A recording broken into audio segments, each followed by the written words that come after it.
terjadi lah ya. Tadi yang datang ke rumah, dia datang, dia bilang ke kita bahwa dia akan mengontrak rumah sebelah saya nih. Ya. Saya tanya buat apa?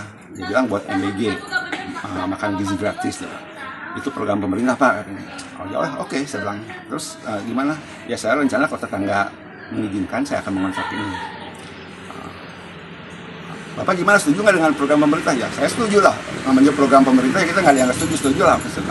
Cuma gini, saya mau nanya, kalau Anda kontrak di sini, apa ke saya merugikan apa tidak? Dia cerita, wah ini kerjaannya seperti apa, dari jam 12 malam sampai pagi, sampai ya hampir 24 jam lah dia bilang gitu. Saya nanya, mengganggu apa saya? Mengganggu Pak, ya kalau mengganggu saya tidak mengizinkan, saya bilang tidak mau tanda tangan. Oh ya Pak, kalau begitu saya tidak jadi kontrak ke sini kalau Bapak tidak mengizinkan. Akhirnya mereka berangkatlah, tidak jadi kontrak ini, cari tempat lain. Nah, sebulan atau beberapa minggu kemudian, sebulan rasanya saya lupa ya berapa ininya, ada yang ngebangun ini, saya tanya, ini buat apa? Saya bilang, buat MBG Pak. Kan udah saya tolak di sini, kita warga nolak. Enggak Pak, udah ada izinnya. Mana izinnya? Saya bilang, nggak bisa melihatkan, belakang. Nah, itu kita protes semua. Nah setelah ini jadi, sebelum jadi juga RT sudah datang ke sini diabaikan, kasih surat sama RT diabaikan juga, tidak diindahkan. Ya ujung-ujungnya setelah selesai ini dia ngajak kita bersosialisasi di sini, si mereka itu ya, si yayasan ini. Dia cerita seperti apa segala macam soal MBG-nya, ya udah kita dengarkan. Setelah dengarkan kita datang jawab sama mereka.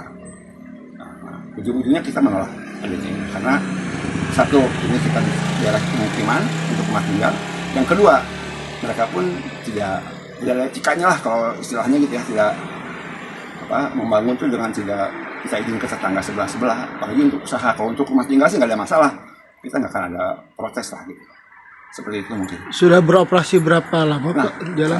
Setelah kita pertemuan itu, dia baru operasinya tanggal 1. Cuma tanggal 1 lagi itu ada libur kali ya, diundur akhirnya. Akhirnya tanggal 2 apa tanggal 3 dia baru operasi. Tanggal 8 ya? Enggak. Ya di situlah. Antara situlah, makanya antara itu.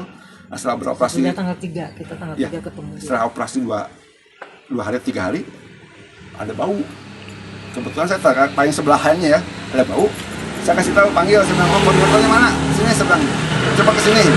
Ini bau, saya bilang gitu kan. Ternyata pas saya lihat sampahnya numpuk. Ngebuang cucian ke sini juga nih kalau selokan kering ini. Ya hasilnya bau lah gitu. Akhirnya saya bilang, kalau bisa gantian enggak? Saya bilang. Dia bilang, ya saya mau bilang sama yayasan, tapi tidak datang. Baru hari Minggu mereka baru buang sampahnya. Hari Rabu Minggu ya baunya kan kebayang ya, dari hari Rabu aja udah bau, lagi nih hari Minggunya baru diangkut gitu. Sampai tetangganya yang sebelah sana nelfon saya, Pak ini gimana nih, bau banget nih. Ya komplain aja saya bilang gitu kan, karena bau banget gitu ya. Nah gitu, seperti itu ceritanya. Pak, terus ini kan ada penyegelan ya akhirnya dari warga. Kapan itu Pak? Itu hari Minggu. Hari Minggu. Hari Minggu kita juga tidak langsung gitu, tapi kita lapor ke polsek polsek ya. Dan ada dasarnya. Ya, kita ada surat keberatan kepada BGN ya. Dan BGN dia bilang kalau itu ya, kalau membersihkan ya warganya membersihkan. Dan tuntutannya bagaimana Pak? Mungkin Pak setelah ini untuk supaya pindah jangan di sini, karena ini bukan tempatnya lah ya, bukan tempatnya untuk usaha ini kan termasuk industri ya, karena 3.000 apa 4.000 sampai 4.000 antara 3.000 3.800 sampai 4.000